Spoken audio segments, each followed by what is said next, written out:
Good day, everybody. So it's been four episodes so far, and I get the feeling that I'm really warming up bit by bit. I'm trying to bring in different stories to you, different themes to discuss on, and especially after the last story, Legend of Sleepy Hollow, I really started thinking that now it's time for me to start telling a few of the quintessentially good stories by default. One of which is the one I'm going to do today. So, before I start, let me talk a little bit about the author. His name is William Sidney Porter. He's better known by his pseudonym, or which is O. Henry.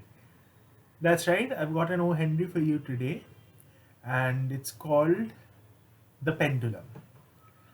Now, The Pendulum is a very famous story. I studied it when I was in ninth grade, and my English teacher at the time, she really cultivated an interest in me about the story. And O. Henry needs no introduction, he's a legend. I would like to quote him when he said that the only rule is write what you like, there is no other rule. And that is what spearheads my blog's title. Uh, so he's written almost 300 short stories in his short life. He died while composing his last story. He died while composing his last story. And as a matter of fact, I have the unfinished manuscript of that story in my collected works of O. Henry. But even I haven't been able to read all the 300 copies, all the 300 stories. But I do have 170. I guess I'll have to make do with that. A whole mixed bag of stuff. And I will be bringing O. Henry back later to the series. So, without further ado, let us start on the journey that is called the Pendulum. The Manhattan Elevated Railway, which is used by commuters returning from office, expels one John Perkins into the city. And John Perkins makes his way slowly, little by little, music on this and that and the other, to his flat. Now, there is a certain routine in this story. John Perkins will get off the train at around 6:37. He will walk back to his flat, the Frogmore Flats. Now, once he's inside the Frogmore Flats, he'll climb up to his flat, ring the bell. His wife Katie will come out of the door, kiss him, and she'll taste of butterscotch candy, which is something that she's very fond of, which is something that she likes to eat. And he'll sit down for a while, warm his bones by the fire, and then Katie will serve the same dinner, which will be pot roast with strawberry marmalade and rhubarb custard to follow, and a green salad with a specific dressing. Then Katie will possibly sit down with her work, and he will get up at around 8, quarter past 8 or so, and he will be like, sorry, I have a neck today. So he'll be like, I'm off to McCloskey's to play a game of pool with the fellows. But before this, a lot of action happens. When they finish their dinner, a couple of people start to get active as they are.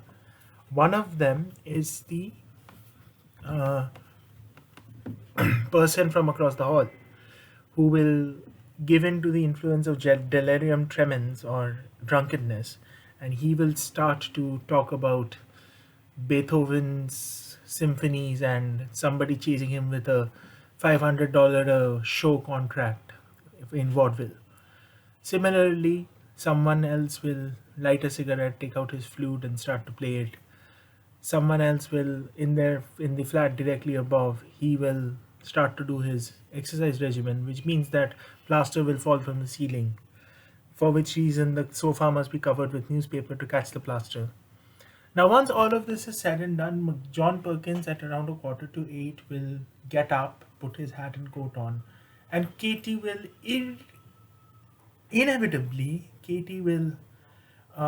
say that, where are you going? I'd like to know, John Perkins. In what O. Henry describes as a querulous tone. Querulous means exasperated in some ways. So, and John Perkins will reply, I thought I'd go down to McCloskey's and play a game of two of pools with the fellows. And so he would depart, and sometimes he would return past midnight when one of two outcomes of the quest is possible. First, that Katie remains awake, in which case they will have a heated argument, which O. Henry describes as Katie being prepared to melt in the crucible of her ire a little more gold from the wrought steel chains of matrimony. Now, just look at the language here. That's what I'm trying to express on, because the language is so on point for me in every single O. Henry story I have read. This is the kind of language. It's almost like reading a poem, it's that engrossing. But today, something has changed. Today, there is no Katie waiting for him at the door. There is no butterscotch flavored kiss. There is no hot dinner, no pot roast, nothing. There is nothing but an empty flat. The flat is in disarray, shoes on the floor, hairbrush with hair stuck in it, Katie's favorite house coat discarded on a chair, and from the gas jet, there hangs a small letter. The letter says that Katie's mother has been taken suddenly ill. It could be a quinsy, and she has taken the 4:30 train to go and deal with it. That she will be back in a few days, and that there is cold mutton inside the fridge should he desire to have dinner. So for once, for once, John Perkins is free. He may step out of doors as he wishes. He may go where he wishes. He may get drunk. He may stay at McCloskey's till the lights are dim. No one's there to catch him. But John Perkins does neither of these things. John Perkins goes into a state of shock. John Perkins starts to realize that he has been treating Katie very badly, that Katie was so thoroughly annealed into his life that it was like the air he breathed. It was necessary, but scarcely noticed. And he calls himself a double-eyed dub and says that for the last so many years, he has been just coming home from office and going to the McCloskey pools. So he swears to make it up to Katie. He swears that he will change. He swears that he will take Katie out, show her the town, take her to a restaurant, talk about this and that, keep her company, be a good husband. He eats the cold mutton. He doesn't feel like smoking. Outside, the city's cogs and rattles continue to spin. The city seems to be beckoning to him. Come, come. You won't get a chance like this again. Don't throw it away. And just as he's reached the zenith of his despair, opens the door and Katie walks in. And John Perkins is shocked. John Perkins is like, what just happened? And Katie's just puts her bag down, turns around and says, it was nothing very serious. My brother Sam was at the train depot. He told me that she did have a bad turn, but then after having that bad turn, what happened was that she got better, she improved. And as a result of this, I have come back by the next train. And now Henry plays his final card and he says that there was a click, there was a rattle as the cogs of the Frogmore Flats started to rotate in their orbits.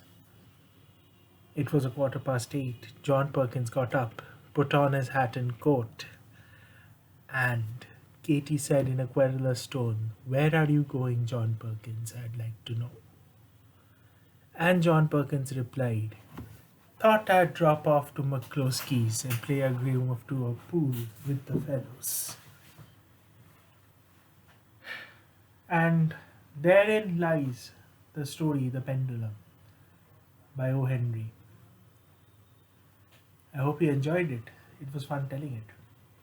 Now, the only question over here is why is the story called The Pendulum?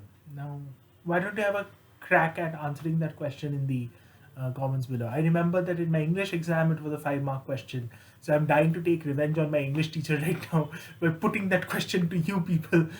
If you're so interested, why don't you try to answer that question? I would love to have a discussion about this in the comments below. Also, check out the t-shirt I'm wearing. So this I got online from a online mega store called the Soul Store. I can vouch for their quality.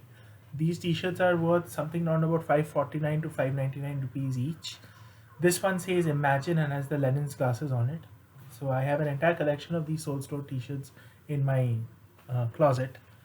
Uh, you can go ahead and check the site out. I'll leave a link in the description. And that's all for today. Wrapped up in about 11 minutes 10 seconds. A little short. So if you have any story suggestions or stuff to talk about, feel free to discuss it in the comments. And I will see you next on Sunday again with episode 6, trying to make it a little more interesting there. Take care. Thank you for your support. This is the Bilge Master logging out.